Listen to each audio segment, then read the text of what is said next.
Welcome, folks, to today's episode on Is It Worth It?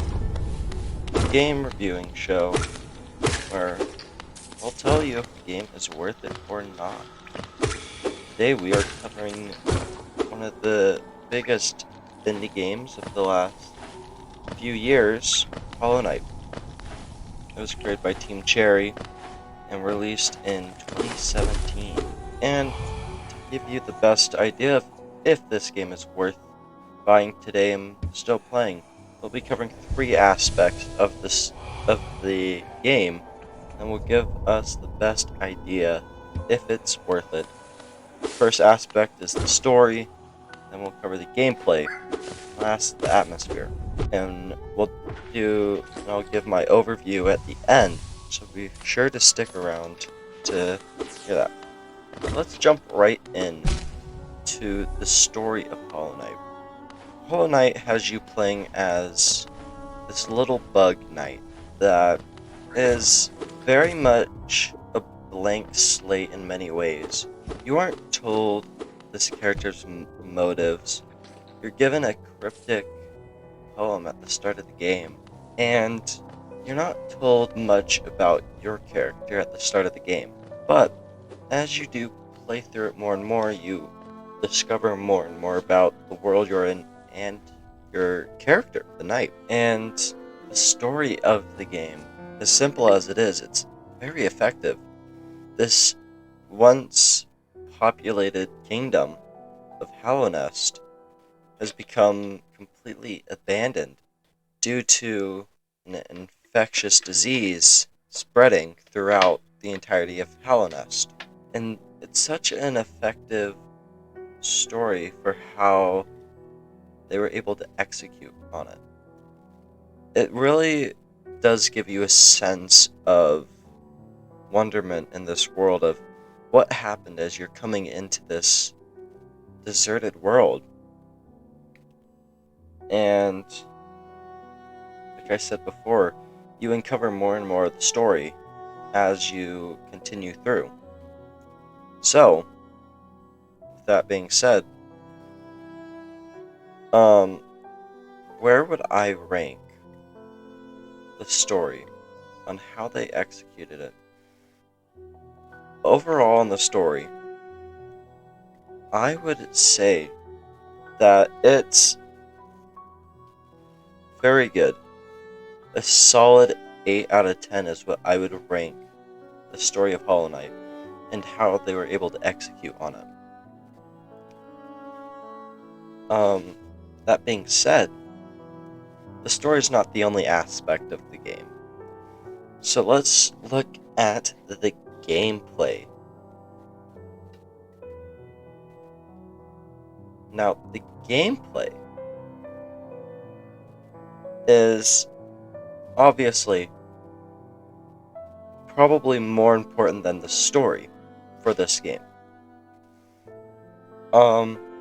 I've played Hollow Knight quite a bit, and I can say it's a very good game in terms of gameplay. Because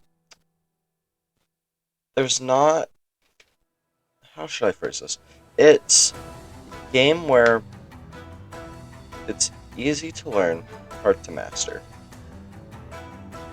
The basic mechanics of the game are very easy that are told to you right at the start of the game. You learn how to swing your nail different directions. You learn how to use your spells. But besides from that, it does not tell you much. And getting that extra step to the next level is hard, but it can come relatively naturally as you just play through the game.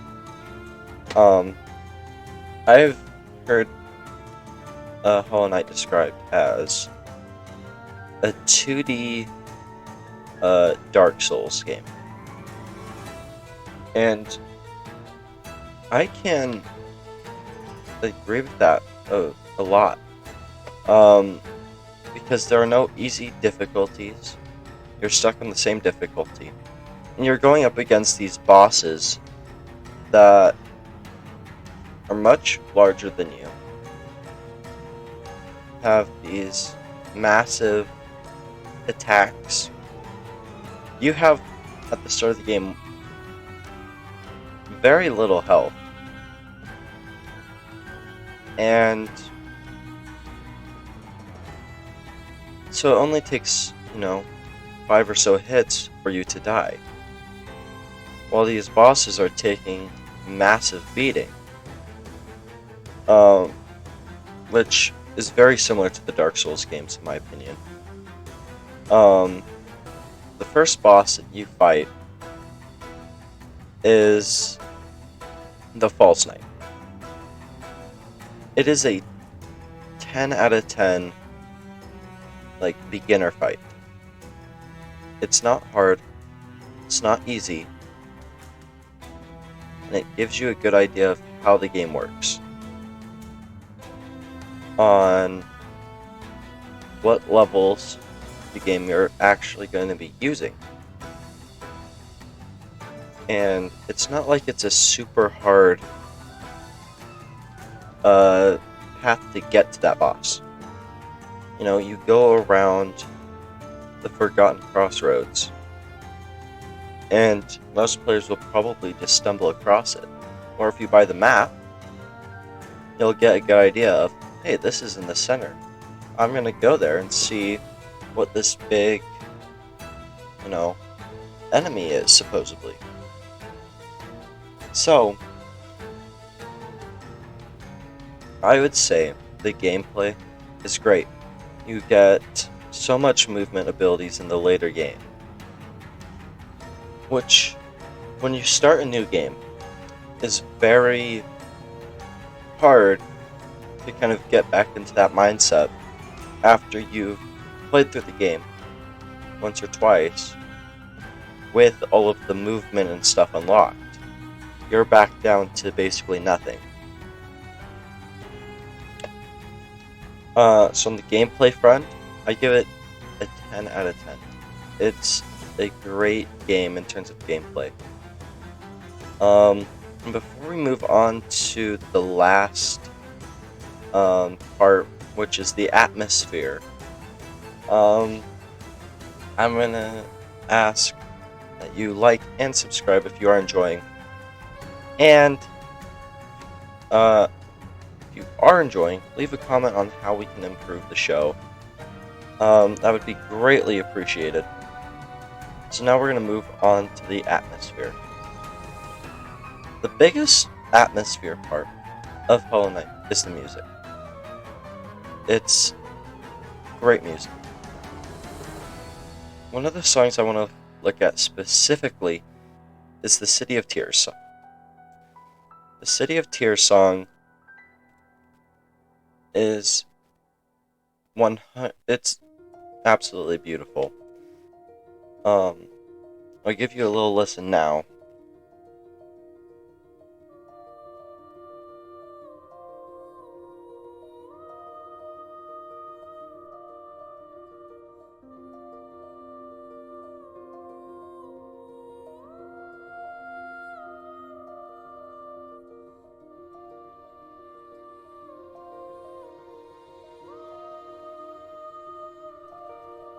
From that snippet, and the music that I've been playing in the background, it really helps build up the world, gives it so much more life. As you go through the City of Tears and you're listening to the song, you also have the whole style of the game makes the music go very well with the art.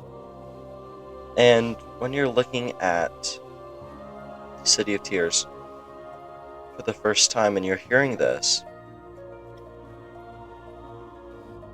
it just gives you such a wow factor. As you're hearing this beautiful song in the background, and the City of Tears itself, it's raining. I say raining in quotation marks, because it's not really raining because it's underground. But you get that sense of like, this is a calm, peaceful place. And there are still enemies here. Some of the tougher enemies in the game. But as you're walking around the areas that don't have enemies, it just builds like this feeling of like, this place is beautiful and it's a shadow of its former self. It's the best way I can think of describing it. Like I was saying, the art style looks very simplistic, but it's so much harder to draw in that style. I think that Team Cherry did a great job of matching this feeling of the music that they got and the art of the characters and the world around it. Because the art style itself, it uses much like thicker lines. It's not a pixel art game. It's not very realistic, with your 3D games. But the characters look very simple, which, in my opinion, makes it better. Yes, there are some enemies and bosses and other games that are very complex. Hollow Knight has some very unique bosses, but I wouldn't say that they're super complex in their design. And speaking of bosses, the boss music, which is the last thing I'm going to be covering under this atmosphere, is absolutely fantastic. It's very upbeat. You do a great job with it, building up the fight. Take for example the Mantis Lords song. It's absolutely wonderful. It's fast, upbeat, and feels like there's never a dull moment in the fight.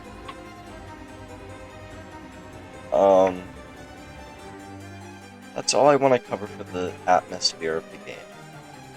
But before I give a full recap,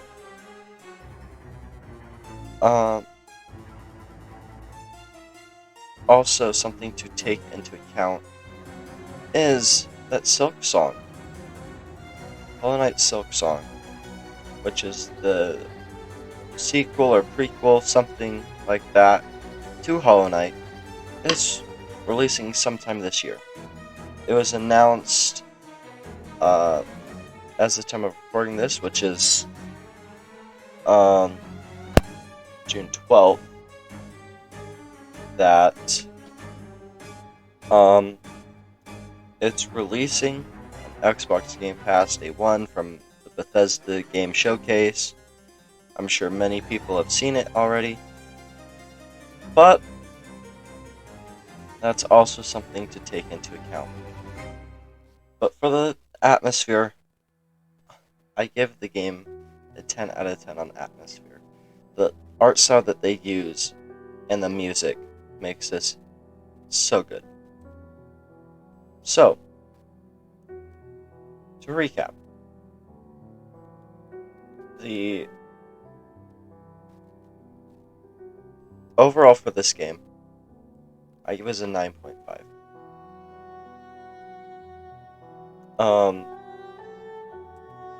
The story is hidden, but when you uncover it, it gives so much more life to this world that you're in, of Hollow Nest. The gameplay, very fun when you've mastered it. It's easy to learn, hard to master, as I said before. And then the atmosphere, the music, the art style, ties it all in together. On top of the fact that Hollow Knight Silksong is releasing sometime this year, most likely, I say the game is worth it to still pick up and buy and play today. It's one of the best indie games of the past probably decade, I'd say. And many people agree with that statement. That's one of the best indie games. Considering that the game has sold over 3 million copies, something like that. 3 million plus copies. So, that's going to conclude today's episode on Is Hollow Knight Worth It? So, if you did enjoy, remember to like and subscribe if you haven't already. Also, keep a lookout for more content from us. See you in the next one. Bye-bye.